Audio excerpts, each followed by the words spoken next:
안녕하세요. 좋은 아침입니다. 오늘 도덕 수업 시작하도록 할게요. 자, 오늘 아침에 선생님 아파트에서는 새벽부터 난리가 났어요. 지하주차장에서 불이 나서 세종시에 있는 그 소방차들이 다 모여가지고 불을 끄느라고 정신이 없었나 봐요. 그 소리에 잠에서 깼는데요. 자, 갑작스럽게 이렇게 발생하는 이런 화재 사고에 우선 소방관들이 되게 열심히 하는 모습 또 감동적이고요. 또 이런 일들이 있었을 때 또 우리 주변에서 우리를 또 도와줄 사람은 누가 있을까 또 그런 생각도 잠깐 해보았답니다. 오늘 주제가 또 이웃생활이거든요. 그래서 내가 힘들고 어려울 때 나를 도와줄 수 있는 건 우리 가족이겠지만 가족을 넘어서 우리 주변에 이웃도 있겠구나 또 이런 생각도 해보았답니다. 자, 지난 시간에 과제로 부여했던 이송교재의 고민상담 댓글 달기 한번 공유해 보도록 하겠습니다. 1학년 1반의 안유림 학생의 댓글을 한번 읽어보겠습니다. 친구가 말한 게 사실인지 정확하신가요? 그 부분부터 고민을 해야 할 것 같지만 정확하시다면 그분과 사귀어서 좋을 게 없습니다. 아무리 좋아해도 다른 남자친구가 있으면 그것은 바람을 피는 것이고 바람을 피는 이유는 두 가지 정도죠. 원래 그런 사람이거나 좋아하는 감정이 없어진 거죠. 헤어지시는 것을 추천해 드립니다. 오, 단호하네요. 어쩜 이렇게 관리사무소에서 안내 말씀드립니다. 2반 김민수 학생의 글도 한번 읽어볼게요. 일단 그 여자의 말을 직접 들어봐야 합니다. 그 말에 대해 사실인지 거짓인지 들어보고 그 말이 사실이면 깨끗하게 잊어버리세요. 자신이 부족하다거나 이런 생각하지 마세요. 자존감 낮아지고 자신에게 상처만 됩니다. 그 사람이 나쁜 겁니다. 어머, 내담자가 상처받지 않도록, 그래요. 죄책감 느끼지 않도록 상담을 잘 해준 것 같네요. 지금 1반과 2반의 그 공통된 고민은 뭐냐면 고3 남학생이 3개월 전에 사귄 여학생이 다른 남자친구를 사귀고 있어요. 그걸 알고 있는데 그 여자친구 너무 좋아서 어떻게 하냐고 고민했을 때 이렇게 유리미와 민수가 상담을 해주었습니다. 자, 그 다음 1학년 3반 볼까요? 자, 1학년 3반의 고민은 뭐였냐면 중학교 1학년이에요. 근데 같은 학원 다니는 오빠를 너무 좋아하는 거죠. 근데 그 오빠가 고등학생이라 나를 또 좀 멀리하면 어떡하냐고 두려워가지고 상대적으로 안 해줄까 봐 이렇게 걱정돼가지고 고민을 상담하고 있습니다. 자, 이 학생의 고민에 대해서 자, 강나연 학생은 그 오빠가 사귀긴 힘들 거예요. 일단 나이 차이가 3살이나 난다는 점에서 그 오빠가 당신을 귀여운 여동생으로 보거나 아니면 아무 관심이 없을 수도 있어요. 그리고 고1부터 열심히 공부를 해서 대학이나 취업을 해야 되기 때문에 아마 안 받아줄 확률이 매우 높아요. 그런데도 당신이 그 오빠를 좋아한다면 당신의 마음을 전하세요. 물론 안 받아주고 당신을 피할 수도 있지만 당신은 그걸 받아들여야 해요. 하지만 받아준다면 그 오빠에게 피해를 주지 않는 선에서 사귀어야 할 거예요. 어머, 나연이는 어쩜 이렇게 현실적인 이야기를 해주면서 상담을 해주었네요. 네. 자, 4반은 똑같은 상담인데요. 현수가 뭐라고 상담해 주었나 한번 읽어볼게요. 그 사람을 진심으로 좋아하면 그 자신의 마음을 그 사람에게 전해보세요. 그 사람이 당신에게 마음을 열 수 있잖아요. 그리고 계속 고민만 하다가 놓쳐 후회할 수도 있어요. 그러니까 마음을 전하세요. 네. 후회하고 고민하다가 나중에 시간이 지난 후에 후회하지 말고 용기를 내서 마음을 전해보라고 현수가 조언해 주었습니다.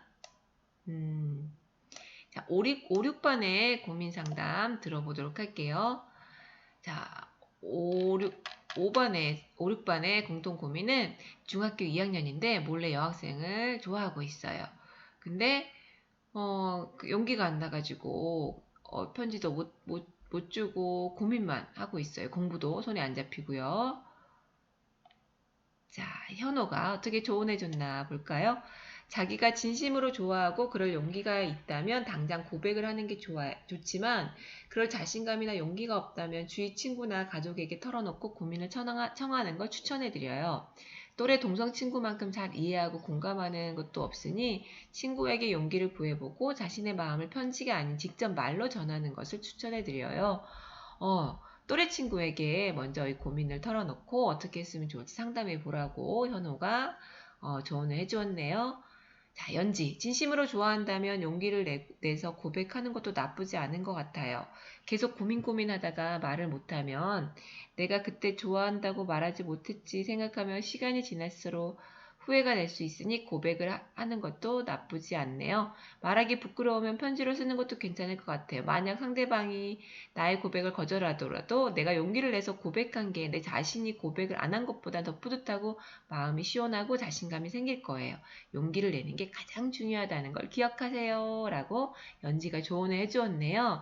진심 어린 그런 조언이라 되게 이 조언을 들은 내담자도 감동받을 것 같습니다. 그러니까 고민이라는 게 그렇대요. 직접적인 해결책을 제시해 주는 것보다는 내가 내 이야기를 털어놓음으로써 내 스스로가 해소가 되고 힐링이 되는 게 또 고민의 중요한 역할이라고 하네요. 자, 우리 1학년 학생들은 이런 고민의 기본 요소를 알고 상대방의 자존감을 키워주면서 나름대로 진솔한 그런 조언을 해주었습니다. 되게 감동적인 그런 조언들이네요. 자, 오늘 수업 시작하겠습니다. 오늘 새로운 중단원 들어갑니다. 4, 이웃생활과 도덕. 자, 이웃생활에 대한 단원을 배우도록 하겠습니다. 첫 번째, 누가 나의 이웃일까? 자, 이웃이라는 말은 되게 낯익고 많이 사용하는 말인데요. 과연 그러면 구체적으로 나의 이웃은 어떤 사람들이 있을까? 한번 생각해보는 그런 시간입니다. 교과서 160쪽 펴시고요. 나와 더불어 살아가는 이웃에게 관심을 갖고 배려와 존중을 실천하는 것은 민주시민의 기본입니다. 자, 우리나라 교육의 목적이 바로 민주시민을 육성하는 것, 기르는 것인데요. 자, 그런 민주시민의 가장 기본 중의 기본이 바로 배려와 존중을 실천하는 것이라고 하는데요. 이 단원을 통해서 우리 주변에 있는 이웃에게 배려와 존중을 실천할 수 있는 구체적인 방법을 한번 알아보고 실천에 옮기도록 하는 그런 살아있는 도덕 수업이 되도록 적극적으로 참여해 주시기 바랍니다. 프랑스에서는 이웃이 좋으면 매일 즐겁다라는 말이 있고 또 인도의 라다크에서는 말을 100마리 가진 사람이라도 채찍 하나 때문에 다른 사람의 신세를 져야 할 때가 있다. 라는 말이 있습니다. 또 우리나라에서는 새잎 주고 집을 사고 천냥 주고 이웃 산다 라는 말이 있는데 이들 모두 우리 이웃이 얼마나 중요한지 강조한 속담이라 할 수 있는데요. 자, 이렇게 세계 여러 곳에서 이웃의 그 중요함을 강조하는 이유는 뭘까요? 자, 아무리 많은 것을 가진 사람이라도 도움이 필요할 때가 있잖아요. 살다 보면. 또 그리고 기대할 때도 있고요. 자신에게 도움이 필요할 때만 찾는다면 과연 누가 도움을 주겠습니까? 사람들은 서로서로 기대고 살아야 되는 존재라고 합니다. 그래서 자, 한자도 사람 인자를 한번 써볼게요. 자, 이렇게 사람 인자가 있죠. 아유, 색깔이 노란색이네요. 자, 근데 한자 사람 인자인데요. 자, 이게 어떻게 만들어진 한자냐면 요렇게 팔과 다리를 한번 만들어 볼게요. 자, 이렇게 사람과 사람이 서로 기대면서 도와주면서 살아가야 되는 존재다라고 해서 이 사람 인자가 만들어졌다고 하네요. 좀 그럴듯하지 않나요?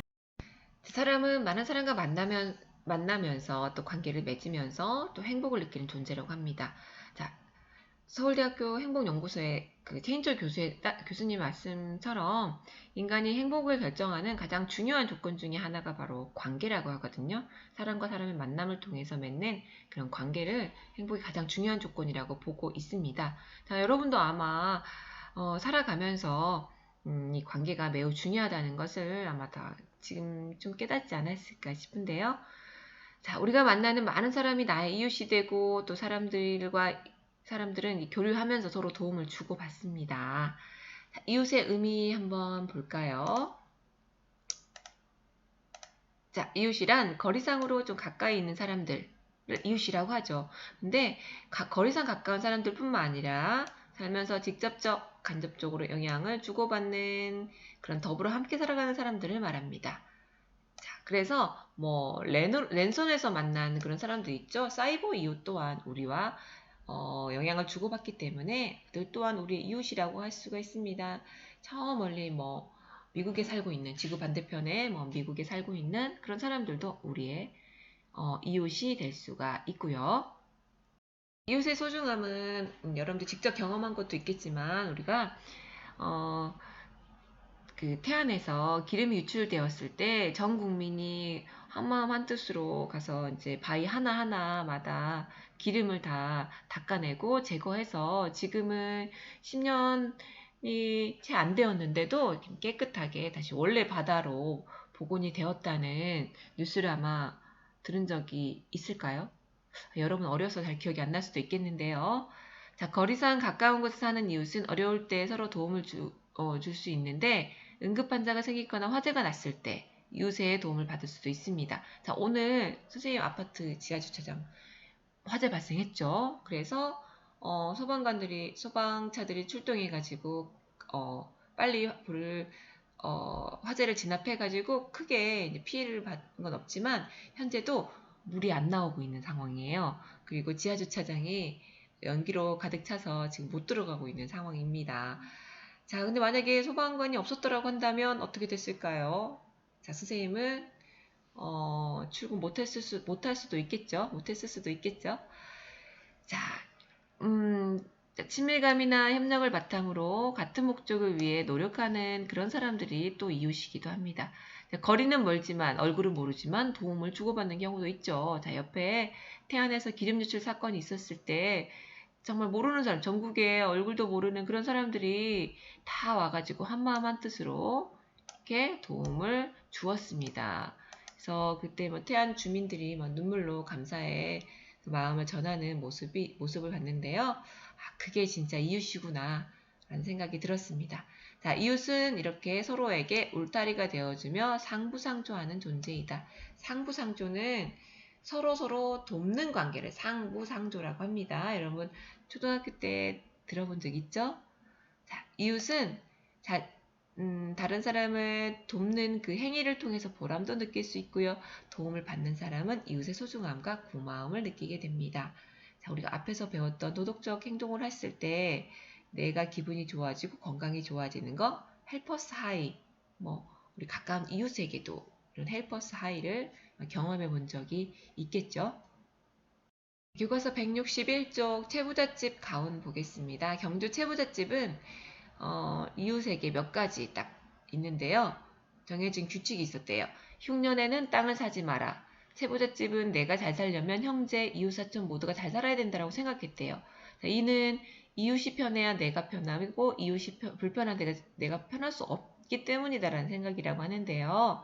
흉년은 농사가 잘 안 된 해를 흉년이라고 해요. 자, 또 만석 이상 모으지 말라라는 가훈이 있었대요. 토지가 좁은 영남 지역에서 만석 이상의 소작료를 받으면 농지를 빌린 사람이 부담이 커질 수밖에 없다. 채부잣집은 소작료를 만석으로 고정하여 땅이 늘면 늘수록 채부잣집이 받는 소작료는 낮아졌습니다. 그래서 소작인들은 채부잣집이 더 많은 땅을 가지길 원했고 팔 땅이 있으면 앞다투어 채부잣집에 알렸다고 합니다. 만약 가훈이 어렵고 힘들 때 이웃과 함께하라 마지막 가훈이었다고 하는데요. 채부잣집은 풍년의 기쁨을 함께 누리며 흉년의 이 아픔 또한 이웃과 함께 감수했다고 합니다. 그래서 사방 백리 안에 굶어 죽는 사람이 없게 하라라는 말이 있었는데요. 이것이 바로 채부잣집의 명성을 널리 알리고 12대 400년간 부를 유지할 수 있었던 비결이라고 합니다. 그래서 이 채부잣집에는 가난한 이웃들이 쌀을 퍼갈 수 있도록 쌀 뒤줄을 이렇게 오픈해 놓았다고 해요. 그러면 가난한 사람들이 이제 그 채부잣집에 가가지고 쌀을 가져가서 그 배고픔을 해결했다고 하네요. 자, 채부잣집은 왜 이와 같은 가훈을 짓고 실천했을까요? 자, 1번 한번 이유를 이 글을 통해서 가훈을 짓고 실천한 이유를 한번 추측해서 써보시고요. 자, 이웃사랑을 실천하는 가훈을 한번 오늘 가족들과 함께 논의해가지고 만들어 보도록 하세요. 자, 그 다음으로 만약 이웃이 관심을 가지 않는다면 한번 생각해 볼까요? 2015년 12월 한 슈퍼마켓에 11세 여자아이가 빵을 주워 먹는 것을 주인이 발견했다. 아버지의 학대를 피해 가스 배관을 타고 나온 아이였다. 슈퍼마켓 주인은 왜소한 아이가 추운 겨울 혼자 맨발 차림으로 나온 것을 이상히 여겨 경찰에 신고했다. 발견 당시 그 아이는 120cm 키에 몸무게 16kg에 불과했다. 이 뉴스를 들은 한 누리꾼은 학대 아동을 도운 주인이 운영하는 슈퍼마켓을 찾아가 SNS에 응원하는 글을 올렸고, 누리꾼들은 이런 게 사람 사는 것인데 말이죠. 그 슈퍼에 안 갈 수 없다. 가서 10만원어치 사올 것이다. 우리가 모르는 아동 학대를 막기 위해서라도 이웃에게 관심을 갖고 도운 주인을 응원해야 된다. 라는 응원의 댓글을 남겼다고 합니다. 그런데 이 글이 2015년의 뉴스인데요. 최근 2020년에도 이와 비슷한 학대받는 아동이 편의점에서 이제 발견돼서 그 학대하는 부모로부터 격리시켰다는 그런 뉴스를 봤잖아요. 근데 이런 어려움에 처해 있는 그런 이웃에 대해서 관심을 갖고 도움을 주려는 이웃이 많기 때문에 그런 학대받는 아동들도 구출이 되고 그들도 인간다운 삶을 살 수 있는 거겠죠. 그죠? 자, 슈퍼마켓 주인이 빵을 주워 먹는 아이를 이상하게 생각하지 않았더라고 하면 어떻게 됐을까요? 다시 학대하는 부모에게 돌아가서 어쩌면 정말 심각한 상황까지 발생할 수 있었겠죠. 자, 두 번째, 이웃에게 도움을 주거나 받았던 경험이 있다면 한번 적어보시기 바랍니다. 자, 그럼 구체적으로 다양한 나의 이웃은 어떤 사람들이 있을까 알아보겠습니다. 전통사의 이웃의 모습과 오늘날의 이웃의 모습이 좀 많이 달라졌잖아요. 그래서 이 둘을 비교해 가면서 볼게요. 전통사회에서는 한 마을에서 태어나면 평생 그 마을에서 뭐 이사 가지 않고 사는 사람이 대부분이었죠. 그래서 옆집에 숟가락이 몇 개인지 알 정도로 친하게 잘 지냈어요. 왜 그랬냐면 주로 이제 직장이 다양하지 않았고 주로 농사일을 했잖아요. 농사일을 할 때는 일손이 많이 필요해요. 협동을 해야 됐기 때문에 그랬다고 하죠. 자, 그래서 이웃끼리 자주 왕래하며 친밀한 정을 나누었고 이웃 간의 관혼상제. 자, 관혼상제를 뭐냐면 성년식, 혼, 결혼식, 장례식, 제사. 자, 이런 이웃집의 이런 통가의례라고 하죠. 사람이 태어나서 겪는 이 통가의례 이런 의식을 자기 일처럼 여기면서 서로 도움을 주고받았습니다. 자, 그래서 서로 이웃이 살면서 오랫동안 함께 살기 때문에 정이 들어 마치 사촌 형제나 다를 바 없이 가까운 이웃이다 라고 해서 이런 이웃을 이웃사촌이다 라는 이런 말이 생겨나기도 했습니다. 자, 그럼 오늘날의 이웃은 어떻습니까? 교통과 통신의 발달 그리고 또 직업의 종류가 다양해지면서 이웃의 범위가 훨씬 넓어졌죠. 그리고 한 마을에서 태어나서 평생 사는 게 아니라 이사를 하기도 하고 또 우리 옆집에 있던 사람이 이사를 가기도 하고 그렇잖아요. 다 더 많은 사람들을 만나게 되죠. 전통사회에서 가까운 지역의 사람들이 이웃의 대부분이었으나 오늘날에는 직장 동료도 나의 이웃이고 종교단체 사람들, 같은 취미생활을 하는 동호회 사람들 등등 모두가 나와 직접적 간접적으로 관계를 맺는 모든 사람들이 나의 이웃이 됩니다. 랜선 이웃도 있죠. 이런 블로그나 뭐 카페 아니면 유튜브에서 뭐 내가 구독하는 채널의 진행자 이런 사람들도 나에게 영향을 주는 사람이기 때문에 나의 이웃이라고 할 수가 있습니다. 자, 그리고 또 오늘날에는 교통과 통신의 발달로 국제적인 교류가 또 활발해지고 있죠. 그래서 언어가 다르고 국적이 다르더라도 우리와 함께 이웃이 됩니다. 이런 이웃, 지구촌 이웃이라고 하죠. 자, 지구촌 이웃을 보면 정서적인 면에서는 인간 존엄성이라는 그런 가치를 공유해야 됩니다. 자, 예를 들어 세계 곳곳에서 기아에 허덕이거나 재해를 입어 고통받는 사람들이 있다면 우리는 나는 얼굴도 본 적 없는데 내가 그 사람들 굶어 죽든 말든 무슨 상관이야가 아니라 인간이라는 공통점, 자, 인간의 존엄성을 바탕으로 해서 그들의 아픔을 공감하고 배려하는 그런 지구촌, 이웃이 되어야 하겠죠. 자, 지금 중국에서는 40일 동안 계속해서 비가 와서 수해 피해를 입은 사람이 어마어마하다고 합니다. 그들에게도 관심을 갖고 또 도움을 주려는 또 노력도 있어야 되겠고요. 아프리카에서는 배가 고파가지고 배고픔에 허덕이다가 사망하는 그런 어린아이들, 사람들이 있다고 하니까 그들에게도 인간 존엄성이라는 그런 가치를 바탕으로 해서 공감하고 배려하는 그런 이웃이 되어야겠죠. 자, 그래서 이 학생은 지구촌 이웃에게 후원을 한다고 합니다. 적은 용돈을 받으면서도 1년 넘게 해외 결혼을 맺고 있다는 것을 알게 되어 후원을 결심하게 됐고요. 제가 후원하는 예쁜 이 땡땡이를 보고 그 아이를 끝까지 후원해주고 싶다는 생각이 들었다고 합니다. 한 번은 그 아이가 그린 그림을 보내왔는데 반갑고 감동적이었습니다. 제가 작은 걸 도와줬는데 아이에게 큰 힘이 된다는 게 기쁨이었습니다. 라고 하는데요. 이렇게 뭐 우리 주변에 가까운 주변에도 어려운 이웃들이 있겠지만 그보다도 더 어려운 지구촌 이웃에게 관심을 갖고 이렇게 도움을 주는 이 학생의 이 선행 또한 되게 감동적입니다. 인터넷이 확산되면서 가상 공간에서 시간과 장소를 구애받지 않고 교류할 수 있는 또 사이버 이웃도 또 우리 오늘날에 등장한 새로운 이웃이죠. 많은 사람들이 사이버 공간에서 카페, 블로그, SNS 통해서 이웃을 맺고 정보 공유하고 또 온라인 모임에서 오프라인 모임도 갖기도 합니다. 전통사의 이웃의 모습과 비교해 본다면 훨씬 더 많은 사람을 접하죠. 훨씬 더 많은 사람을 접하고요.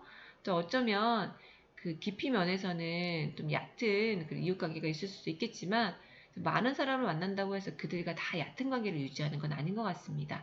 또 내가 진짜 마음이 통해서 과거 전통사회만큼 이웃사촌으로 친하게 지내는 그런 이웃들도 오늘날에도 분명히 있을 수 있겠죠.